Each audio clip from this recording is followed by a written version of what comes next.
You think focusing on yourself is selfish? That's what they told you, right? Put others first. Be there for everyone. Answer every call, fix every problem, show up even when you're falling apart.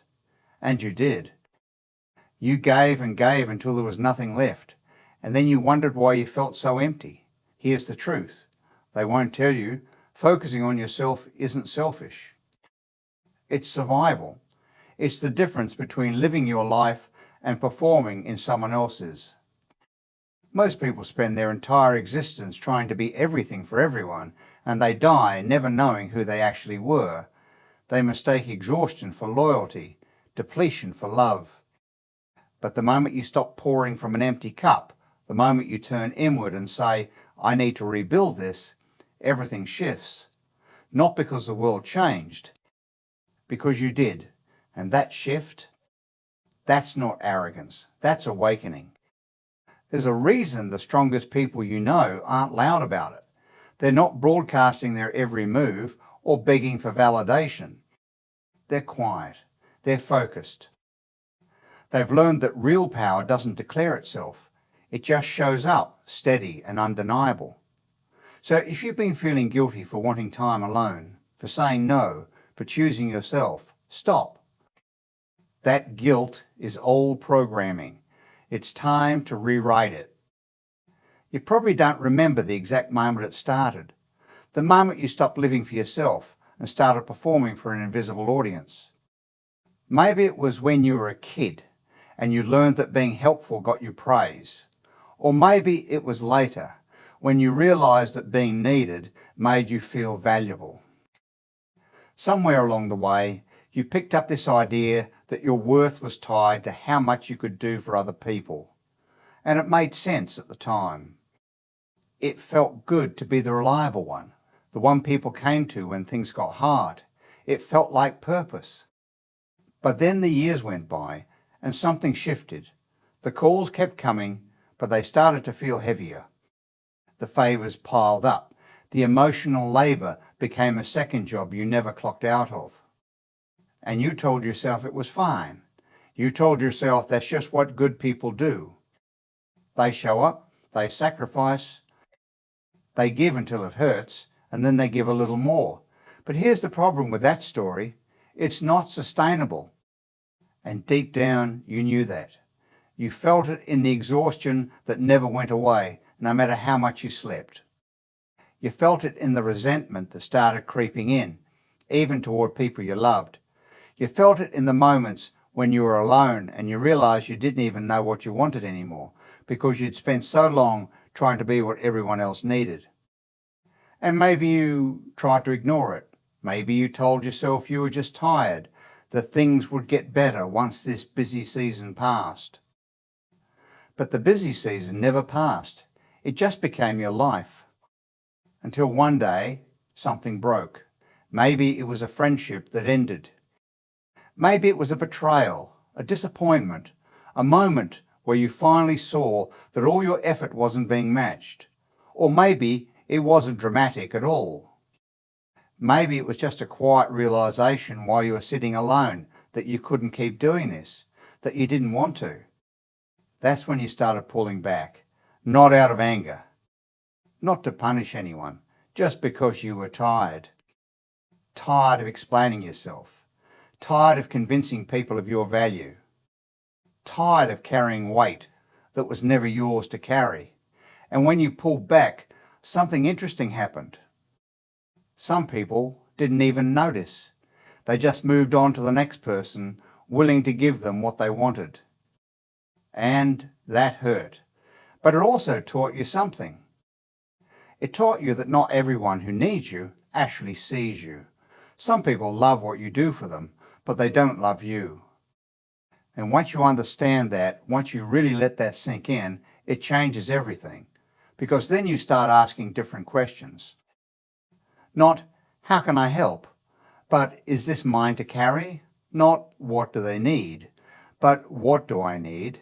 And those questions feel selfish at first. They feel wrong. But they're not. They're the beginning of something you should have learned a long time ago, that you can't build a life on depletion. You can't be there for anyone if you're not there for yourself first. Allan Pease used to say that people remember how you made them feel, but what he didn't say, and what most of us forget, is that it includes how you make yourself feel.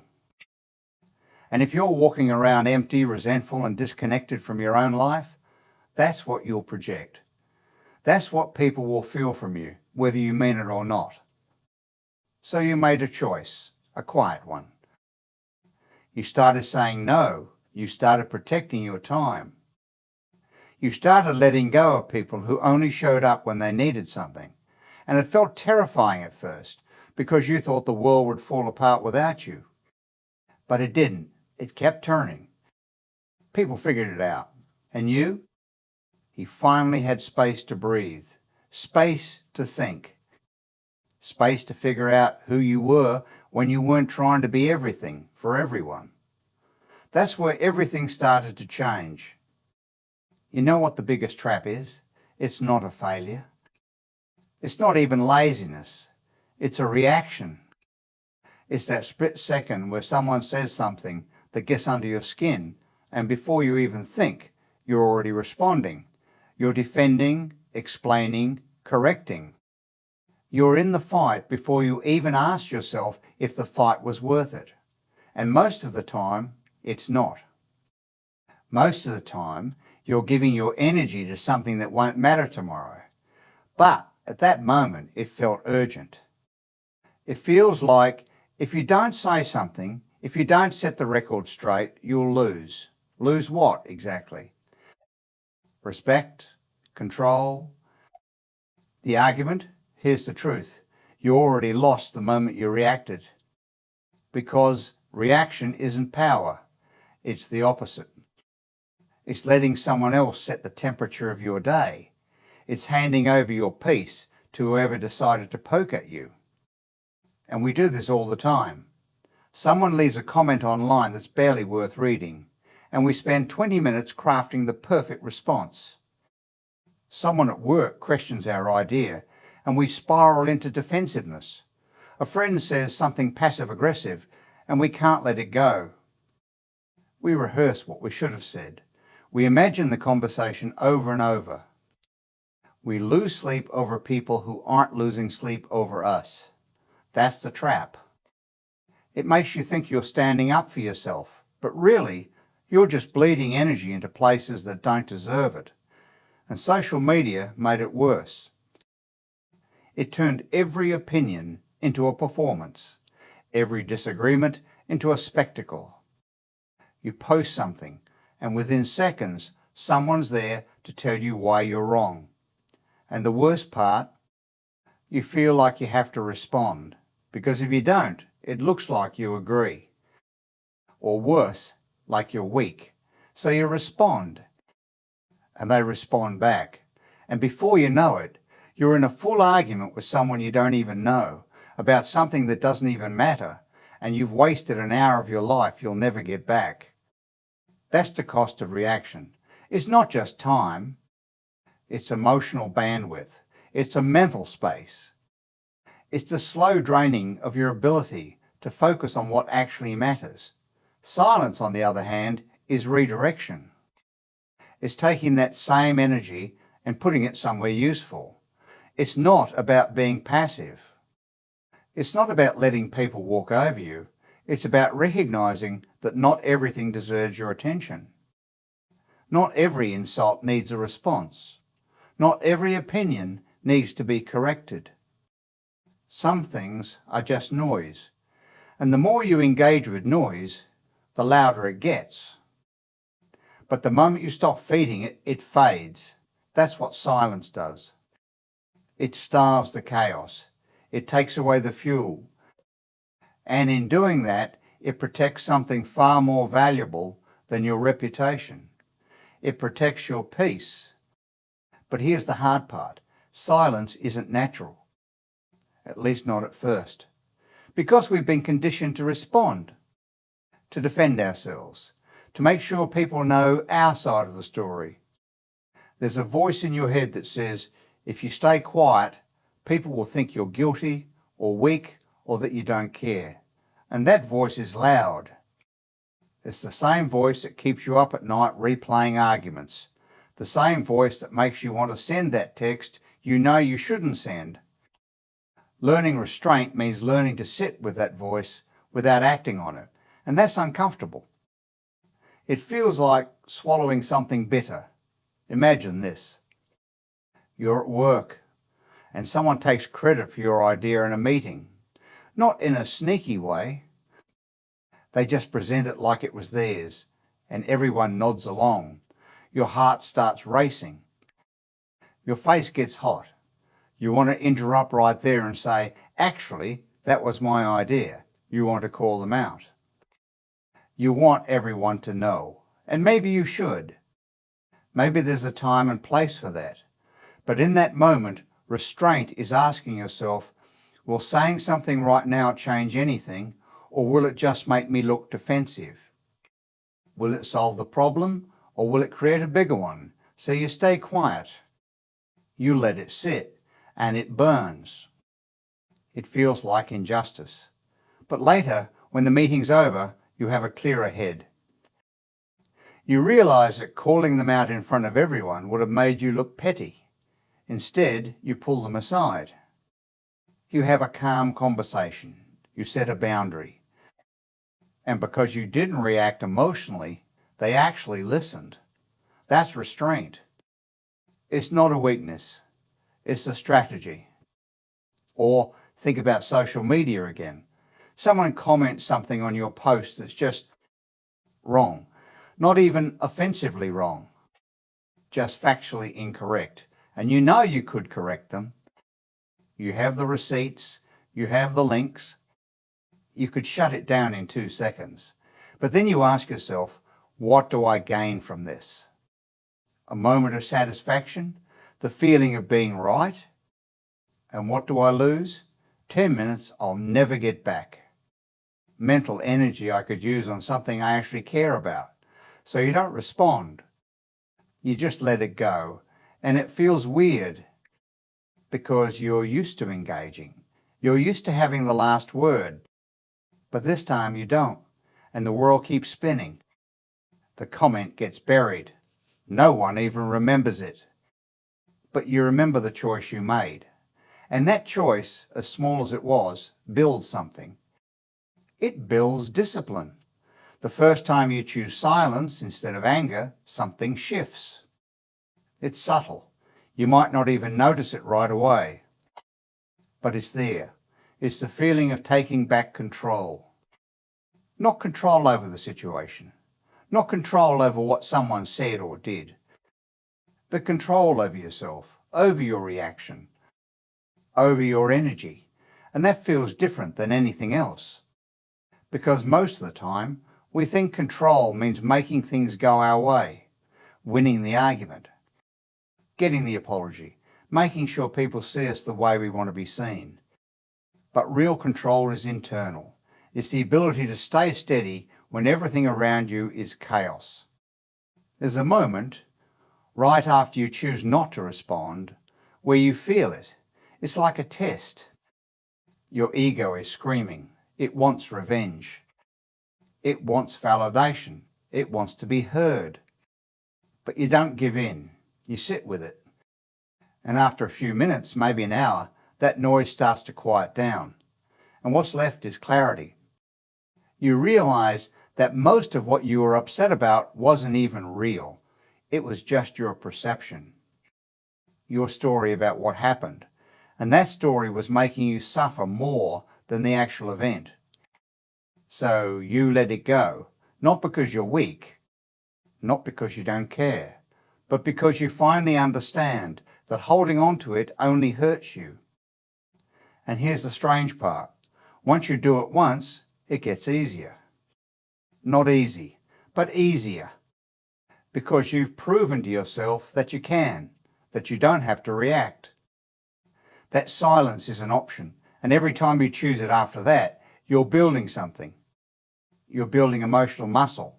You're training yourself to pause before you respond, to breathe before you speak, to think before you act. And that training changes everything. It changes how you show up in relationships, how you handle stress, how you navigate conflict. It makes you harder to shake, harder to manipulate, harder to pull off center, and people notice. This is where it gets real, because silence isn't just about keeping your mouth shut. It's about emotional regulation. It's about building the kind of inner stability that doesn't crumble the moment someone tests you. And that takes discipline, the kind of discipline most people never develop because it's uncomfortable. It requires you to sit with feelings you'd rather avoid: anger, frustration, hurt, the urge to defend yourself, the need to be right. Most people run from those feelings. They either explode outward in reaction or they bury them inward and pretend they're fine. But neither of those options actually deal with the feeling. They just move it somewhere else. Emotional control means facing it. It means sitting there and saying, okay, I'm angry. I feel disrespected. I want to lash out. But I'm not going to. And then you breathe. You sit with it. You let it move through you without acting on it. And that's hard. It feels like restraining a wild animal. But the more you do it, the more you realize that emotions aren't facts. They're signals. They're information. But they don't get to make your decisions. You do. And when you start operating from that place, everything changes. You stop being reactive. You stop being easy to manipulate. You stop giving people the power to ruin your day just by saying the wrong thing. Think about the people you respect most, the ones who seem unshakable. They're not unshakable because nothing bothers them. They're unshakable because they've learned how to process what bothers them without letting it control them. They've built mental fitness. And mental fitness is just like physical fitness. It requires repetition. It requires showing up even when you don't feel like it. It requires pushing through discomfort. You don't just wake up one day with emotional control. You build it, one choice at a time, one moment of restraint at a time, one situation where you could have reacted but didn't. And over time, those moments add up. They become your default. They become who you are. But let's be honest, this path isn't easy, and it's not always rewarding right away. Because when you start focusing on yourself, when you start choosing silence over reaction, when you start pulling back from people and situations that drain you, it can feel lonely, really lonely. You look around and realize that the people you used to spend time with don't really fit anymore. The conversations that used to excite you now feel shallow. The drama that used to draw you in now just feels exhausting, and at first that distance feels like a loss. It feels like you're doing something wrong, like maybe you're the problem. You start to wonder if you're being cold, if you're shutting people out, if you're becoming someone you don't recognize. Because silence can feel like that. It can feel like isolation, especially when everyone around you is still loud, still reactive, still caught up in the noise. And you're just not, you're watching it all happen from a distance, and it feels strange. You're not judging them. You're not thinking you're better. You're just realizing that you don't have the energy for it anymore. And that realization can be uncomfortable. It can make you question if you're on the right path. But here's the thing, that loneliness isn't permanent. It's just a transition. It's the gap between who you were and who you're becoming. And in that gap, you have to sit with yourself. You have to get comfortable being alone. Not lonely, alone. There's a difference. Loneliness is feeling like something's missing. Being alone is realizing that you're enough, and that shift takes time. It takes sitting with your own thoughts without distraction. It takes facing the parts of yourself you've been avoiding. It takes building a relationship with yourself that's stronger than your need for external validation. And once you do that, Once you cross that threshold, the loneliness fades. It's replaced by something better: peace, focus, self-respect. And then you start to see the reward. You start to notice that your energy is different. You're not drained all the time. You're not carrying everyone else's problems. You're not stuck in cycles of drama that go nowhere. You have space, mental space, emotional space. And in that space, you can finally build something. You can finally focus on your own goals, your own growth, your own life. And that focus changes everything. Once you shift, the world around you starts to shift too. Not because the world changed, but because you did. And people feel that. They might not be able to name it, but they sense it. You're not as available as you used to be. You're not jumping into every conversation. You're not reacting to every little thing. You're just steady. And that steadiness commands respect in a way that words never could. Because people are used to chaos. They're used to emotional reactions. They're used to people who are easy to rattle. But when they come at you with their usual tactics and you don't bite, they don't know what to do. They either back off or they start to respect you more. Sometimes both. At work, you notice it first. The colleague who used to interrupt you constantly starts to hesitate. The boss who used to dismiss your ideas starts to listen. Not because you got louder, but because you got quieter. You stopped trying to prove yourself. You stopped defending every decision. You just did the work and let the work speak. And when you did speak, it carried weight because it wasn't constant. It wasn't desperate. It was intentional. And people pay attention to intention. In relationships, it's even more obvious. The friend who used to dump all their problems on you without asking how you were doing starts to notice that you're not as available. And at first, they might get upset. They might accuse you of changing, of being distant. And maybe you are, but not in a bad way. You're just protecting your peace. And the ones who actually care about you, the ones who see you as more than just a resource, they adjust. They start showing up differently. They start asking how you are. They start respecting your boundaries. And the ones who don't, they fade. And that's okay, because you're not trying to hold on to people who only valued you for what you could do for them. Even strangers notice. The way you carry yourself shifts. You're not looking for approval. You're not trying to impress anyone. You're just present, calm, grounded. And that energy is magnetic, not in a flashy way, in a solid way. People feel safe around you because you're not reactive. They trust you because you're not unpredictable. And opportunities start to show up because you're finally putting your energy into things that matter instead of scattering it everywhere. Silence doesn't just change how people see you, it changes how you see everything. Because when you stop reacting, you start observing.